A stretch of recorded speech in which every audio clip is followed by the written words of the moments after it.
বঙ্গবন্ধু কন্যা শুধু বিদ্যুৎ দেয় নাই, আজকে ঢাকা শহরের দিকে তাকিয়ে দেখেন, metro rail, flyover, expressway, elevated express থেকে শুরু করে আরো যে কি হচ্ছে বাংলাদেশে, আমাদের কল্পনা থেকে, স্বপ্ন থেকে অনেক দূর এগিয়ে গেছে আমরা। গোবিন্দগঞ্জে যখন গিয়ে দাঁড়াই, ওই 6 লেন রাস্তা রংপুরের সঙ্গে হয়ে যাচ্ছে, বুকটা ভরে ওঠে না? এই সমস্ত পয়সা আপনাদের। পদ্মা সেতুতে যারা যারা গিয়েছেন, বুকটা ভরে ওঠে না? এই বাঙালির টাকায় আজ পদ্মা সেতু, গিয়ে দেখে আসেন, ট্রেন লাইন চলে গেছে আমাদের আইকনিক রেল স্টেশন কক্সবাজারে। অনেকে বাসে জার্নি করতে পারেন না, অনেকে মনে করেন যে ট্রেনটাই বোধহয় নিরাপদ। বঙ্গবন্ধু কন্যা সারা বাংলাদেশের মানুষের জন্য অভূতপূর্ণ এই ট্রেন লাইন স্থাপন করে নিদর্শন দিয়ে গেলেন। একজন প্রধানমন্ত্রী শুধুমাত্র এই বড়লোক, চলাফেরা, যোগাযোগ এসব নিয়েই ভাবলেন না, তিনি ভাবলেন এখানে হাজার হাজার মায়েরা আসছে, মায়ের পেটের সন্তান। বহু প্রধানমন্ত্রী চলে গেছে, কিন্তু সন্তান, মায়ের পেটের সন্তানের কেউ খেয়াল রাখে নাই। একজন শেখ হাসিনা মাতৃত্বকালী ভাতার ব্যবস্থা করে নাই? এর আগে শুনেছিলেন? অনেক মুরব্বী বলে সারা জীবন ভোট দিয়েছি, ভোট দিলে কি আমার বাড়ি দালান হবে নাকি?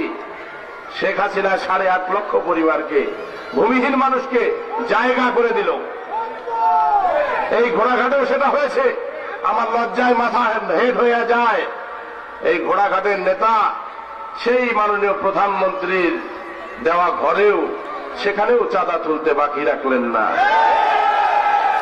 এতই টাকার দরকার, ঘর শুধু চাঁদাই তুললেন না, বিক্রি করলেন কোথাও কোথাও। এখনো মাঝে মধ্যে 2-1টা কাগজ আমার কাছে যায়। সেই কাগজ কি কাগজ জানেন? ঘর বরাদ্দ দিয়েছে একজনকে, তার দালালেরা ধাক্কা মেরে বের করে দিয়ে আরেকজনকে ঢুকাইছে। 7 তারিখ পেরিয়ে যাক, আমরা এই সমস্ত ব্যাপারে ইনশাআল্লাহ ব্যবস্থা নিব।